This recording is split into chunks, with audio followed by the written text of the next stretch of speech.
ভোটের আবহে রক্ত সংকট, থ্যালাসেমিয়া আক্রান্ত শিশুকে রক্ত দিয়ে মানবিক মুখ সাংবাদিকের। থ্যালাসেমিয়ায় আক্রান্ত ৩ বছরের শিশুকন্যাকে রক্ত দিয়ে বাঁচানোর জন্য ৪০ কিলোমিটার দূর থেকে দৌড়ে এলেন এক সাংবাদিক। ভোটের আবহে সেই সাংবাদিক মানবিক মুখের পরিচয় দিলেন। কোচবিহারের ঘুঘুমারিতে থ্যালাসেমিয়া আক্রান্ত ৩ বছরের শিশুকন্যাকে রক্ত দিতে বাঁচাতে এলেন সেই সাংবাদিক।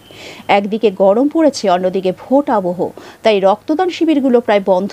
রক্তের সংকট দেখা দিয়েছে কোচবিহার জেলা জুড়ে। রক্তশূন্য হয়ে পড়েছে ব্লাড ব্যাঙ্কগুলো। এ পজিটিভ এবং ও পজিটিভের মতো সাধারণ রক্ত এখন দুষ্প্রাপ্য হয়ে পড়েছে। কোচবিহার ঘুঘুমারি নিবাসী রিপন দত্তের ৩ বছরের শিশুকন্যার জন্য আবশ্যিকভাবে রক্তের প্রয়োজন হয়। ৩ দিক থেকে হন্যে হয়ে ঘুরে পাওয়া যাচ্ছিল না এ পজিটিভ রক্ত। এরপর তারা আস্থা ফাউন্ডেশনের সঙ্গে যোগাযোগ করলে তাদের পোস্ট দেখে মঙ্গলবার সকালে সাহেবগঞ্জ থেকে কোচবিহার আসেন সাংবাদিক মিল্টন সরকার। তার এই তৎপরতাকে সাধুবাদ জানিয়েছেন আস্থা ফাউন্ডেশনের সম্পাদক শঙ্কর রায় এবং ওই শিশুর পরিবার। শিশুর জন্য তার মূল্যবান রক্ত এ পজিটিভ কোচবিহার সরকারি ব্লাড ব্যাংকে এবং থ্যালাসেমিয়া শিশু তার জন্য রক্তদান করলেন। পরিবারের লোকজন রয়েছে, 3 দিন ধরে বিভিন্ন জায়গায় খোঁজাখুঁজি করেছে, রক্ত পায়নি এবং কেউ এগিয়ে আসেনি। আমি ফেসবুক পোস্ট করি, সেই পোস্ট দেখে মিল্টন দা সাহেবগঞ্জ থেকে সোজা কোচবিহার ব্লাড ব্যাংকে রক্ত দিতে ইচ্ছে করে।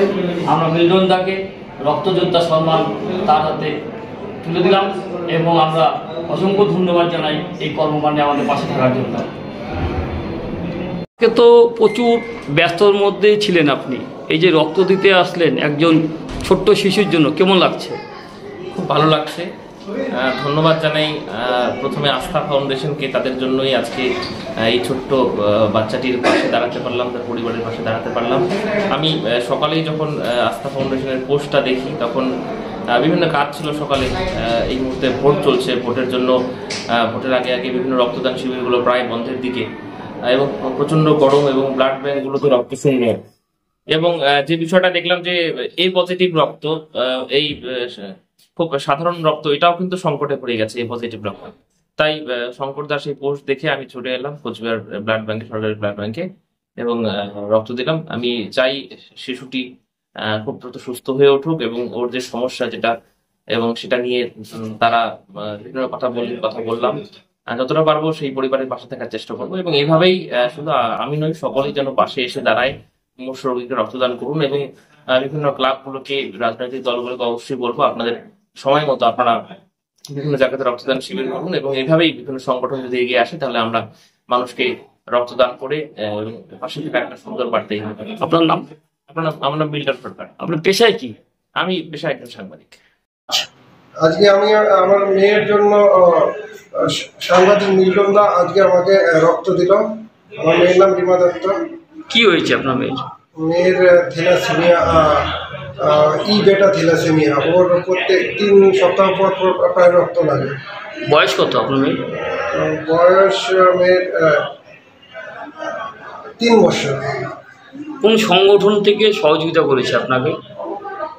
আস্থা ফাউন্ডেশনের মাধ্যমে আমি সহযোগিতা পেয়ে আজকে ব্লাডটা পেয়েছি। কতদিন ধরে ঘুরছেন আপনি? আমি 3 দিন থেকে এই ব্লাড কালেকশন করার জন্য ঘুরতেছিলাম। তো আশেপাশে আমাদের যাদেরকে বলতেছিলাম তো কেউ রাজি, ওর মধ্যে প্রচণ্ড সমস্যায় ছিলাম। তো আস্থা ফাউন্ডেশনের মাধ্যমে সাংবাদিক মিল্টন দা আজকে রক্তটা আমাদেরকে দিয়েছে। আপনার নাম? আমার নাম রিপন দত্ত। আমার মেয়ের জন্য, আমার মেয়ের নাম রিমা দত্ত। বয়স কত?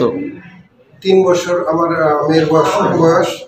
তো 3-4 দিন থেকে ঘুরতেছিলাম বিভিন্ন জায়গায়, বিভিন্ন আত্মীয় স্বজন এবং আমাদের পাশাপাশি সব লোককে জিজ্ঞাসা করতে করতে আসা কোনোভাবে ম্যানেজ হচ্ছিল না। তো আস্থা ফাউন্ডেশনের মিল্টনদার মাধ্যমে, সাংবাদিক মিল্টনদার মাধ্যমে আমরা যোগাযোগ করতে কোনোভাবে ওনার নাম্বার পাই কারো কাছ থেকে। তো সেখানে কন্ট্যাক্ট করার পর ওনারা আমাকে এতটা সহযোগিতা করেছে যেখান থেকে আমি মনে হচ্ছে আমার নিজের লাইফ ফিরে পাচ্ছি। কারণ আমার মেয়েই